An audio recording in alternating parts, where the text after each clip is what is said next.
Hello, everyone. We are here today, another Behind the Screens with David, KnownOrigin, and Stu Ballinger from Australia. Hi, and good morning, good evening, wherever you are. So, as the usual intro, morning.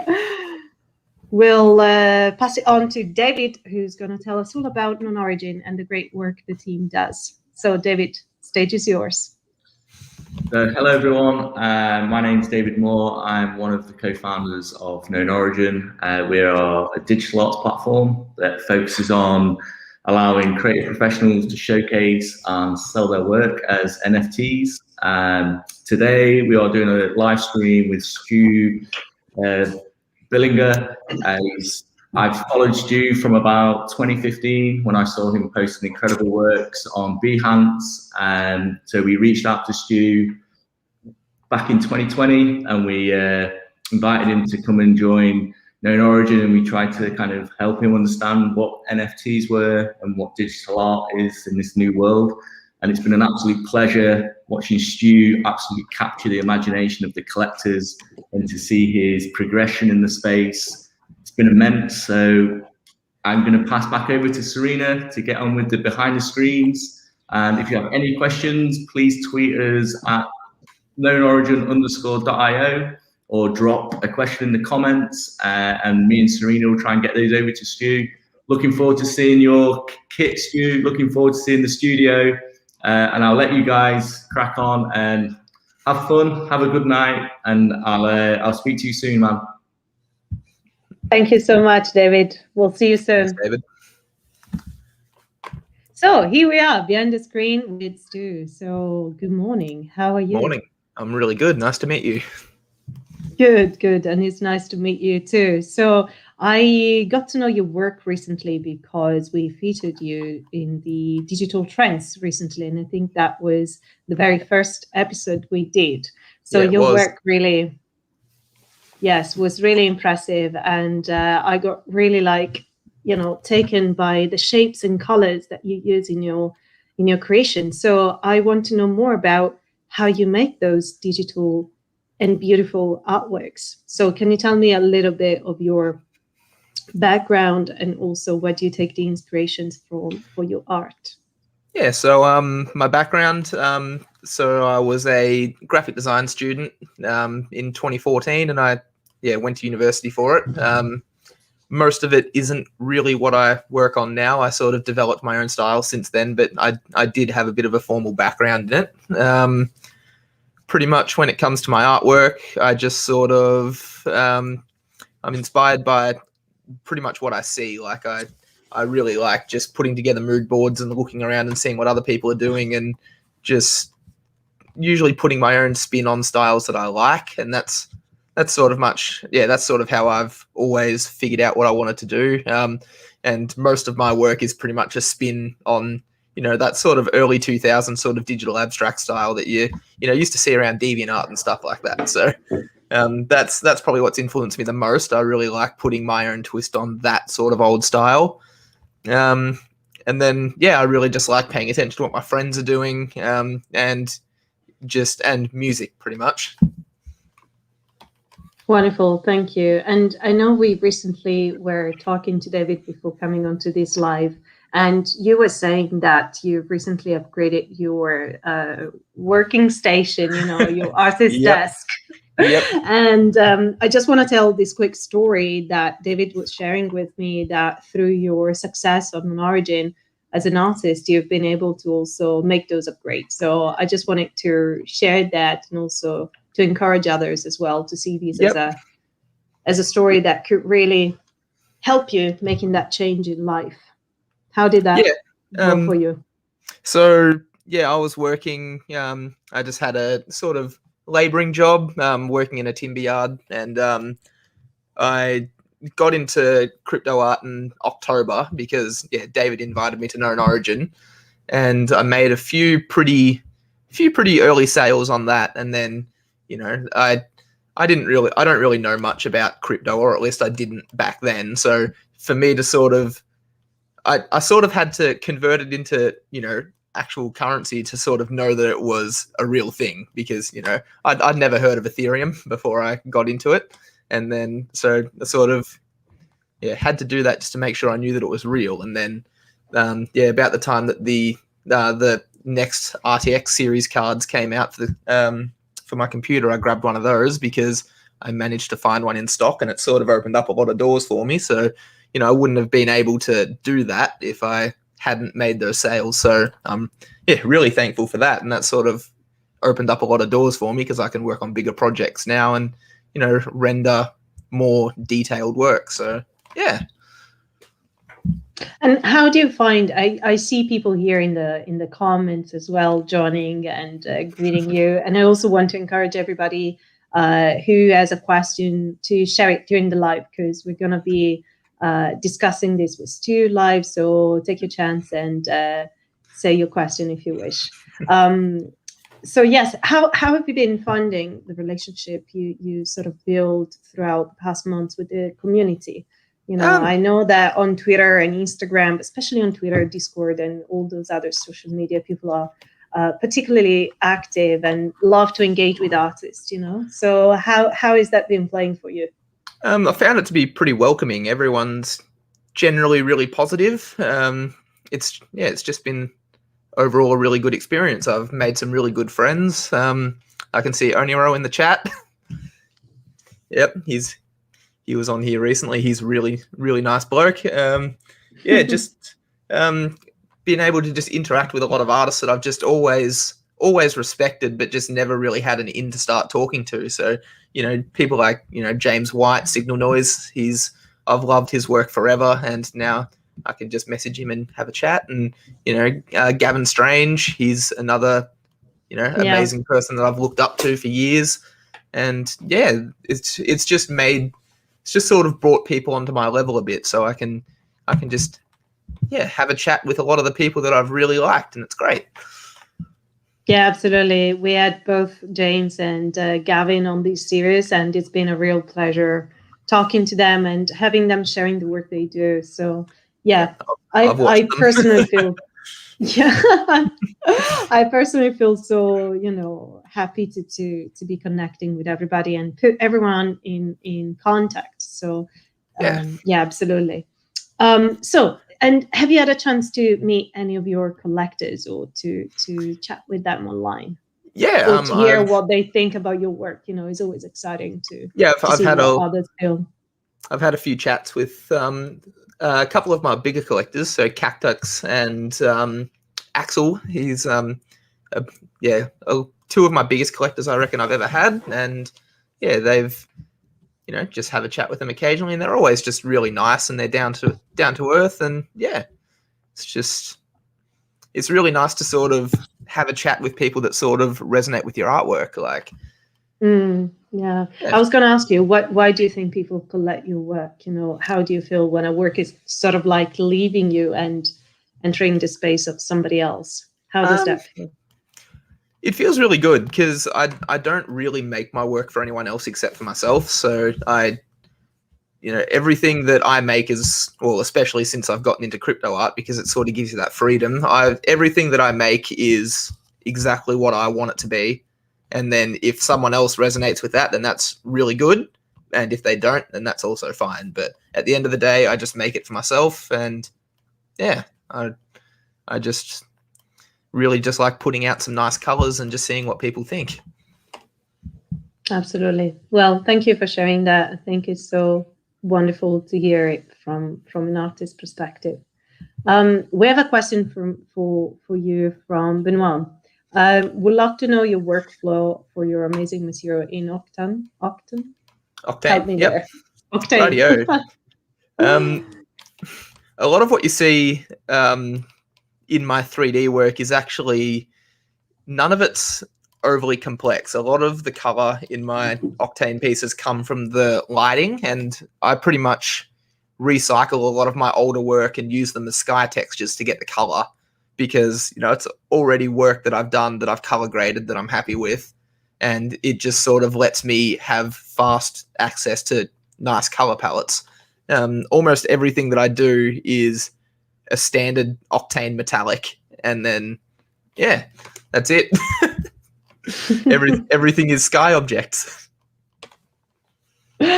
Wonderful. Thank you. It's so simple. It almost feels like cheating, but it works. And yeah. And look who's here, Gavin. Hey, Gav, how you doing, mate? Why are you so damn good? Yes, I agree on that. I haven't gone out on a weekend since 2015. Gosh, There you go. that's a long time. That's how it is. Do you go out weekdays, maybe? No. No. So the pandemic didn't happen for you. You were fine. Pretty much. I was built for this. So I would love to look at your work. So I know you've been working on something really, really cool. So if you're okay, I would love to share on screen some of your latest composition and share it with the audience. And yeah, everyone, if you do have questions, please send them away. Yes, the crystals, though. The crystals.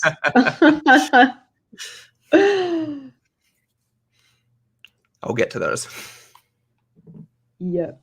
Okay. Let me know when you're good to share screen. Yep. And, you want me to share my screen? If you don't mind, yes. Yep. Do you want me to just share what I just showed you before, what I'm working on? Why not? Yes. Let's start with that, and maybe we can look at your collection on Origin, and you can tell us more about what you've been working on. Okay. Rightio. So this is what I'm working on right now. This is actually my drop that's coming up on the 25th.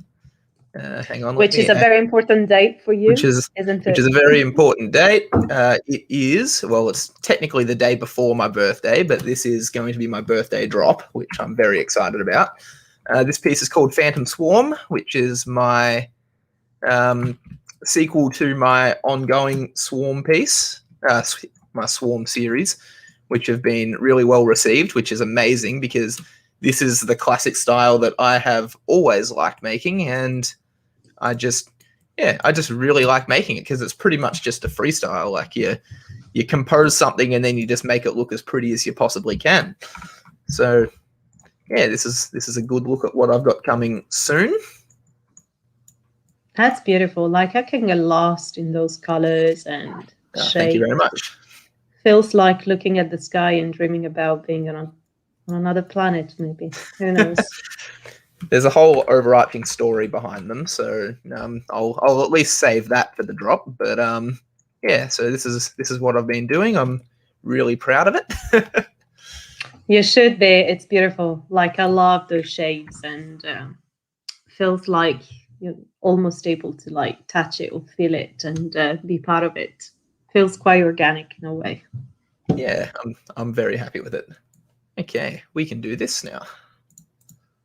Where did so this is your page on KnownOrigin. This is my KnownOrigin page. Yep. Anything in particular that you'd want to hear me break down at all? Well, I love to, the work that the second one, the one in the middle on the first row. Aha, yes. Yeah, so I personally like that one very much, and that's the one we used to also feature these live talk.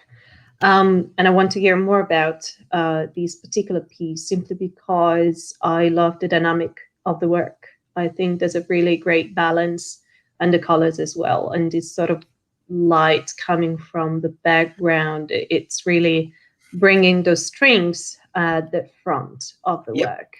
Okay, so tell us more about it. So I recently bought X Particles, which is a particle generation plugin for Cinema 4D, and this is generated through XP Trails, which is, you generate your little cloud of particles and they go off and do their thing and it traces a line behind them. So it's a bit random inherently, but you can sort of influence them. So, you have, wind deformers to carry them to other places, and and you pretty much just create a set of effectors to control where the particles go, and then you simulate them, and then you draw the trails, and that's what this is.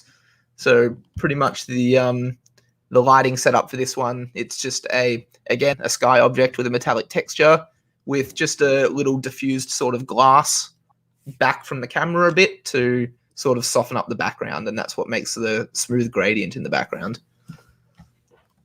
Wow. And if I were going to ask you, what kind of feelings you had while creating this? That's a really good question, actually, because X Particles is so sort of new to me, and I've barely used it at all, in all honesty. Just getting something that looks nice out of it, it was, almost a sort of triumphant feeling. Like, when you've got a new software and you finally get something that you see as passable out of it, it's a really nice feeling. It feels like a breakthrough. So I was really proud of this one, because I was just happy to get something new out of a software. Yeah, for sure. If you can go back to the main page of your profile, sure. There's one more question I wanted to ask you before we move on to the audience question. Yep. So I kind of see like some patterns and colors sort of repeating throughout your works, Yep. sort of like developing a color palette, but also shapes and shades that you are exploring in your work. Yep. What does attract you to sort of keep exploring around those shapes, that look in a way futuristic, alien, or, that's what tells, the work tells me to try and make sense of, from something that we know. But what I find super fascinating about your work is that often it's nothing like you've seen it before.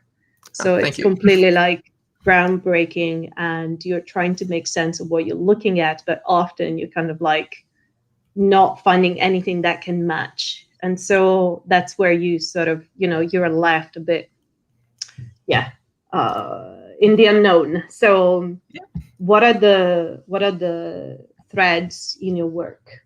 So when it comes to this sort of style, I'd never really leave it alone, just because I always feel like there's more I can do with it. Like I don't feel like I've reached the end of it. I feel like I can always take it a bit further. And it's just I've always used this style of work as sort of just to show where my skills are at. So, it might always be, similar colors. Like, a lot of my mates give me a bit of grief because I use a lot of blue and purple, but it's a lot of freedom, and it's a lot of fun to make. And I feel like that the style has a lot more to give. So I just sort of keep iterating on it just to make it, to get it closer to where I'd like it to be. If that makes any sense. It does. I simply just love getting lost in the work, to be honest. That's the way I feel. But I want to hit some of the questions we had. So we have Samuel asking a question. How do you make these Willy shapes? Through formulas and operators? And then the question continues, if formula-based, have you found particular formulas or theories, particular chaos theory, etc., you like to play with? So when it comes to the swirly shapes, all the swirly shapes in my work are pretty much just, hang on, I'll use this one as an example. All of this in the background is actually just fluids from RealFlow, and then they're just messed around with twists, and so Cinema 4D twist deformers and bend deformers, and I think formula deformers as well, which is pretty much what I use to make this sort of stuff.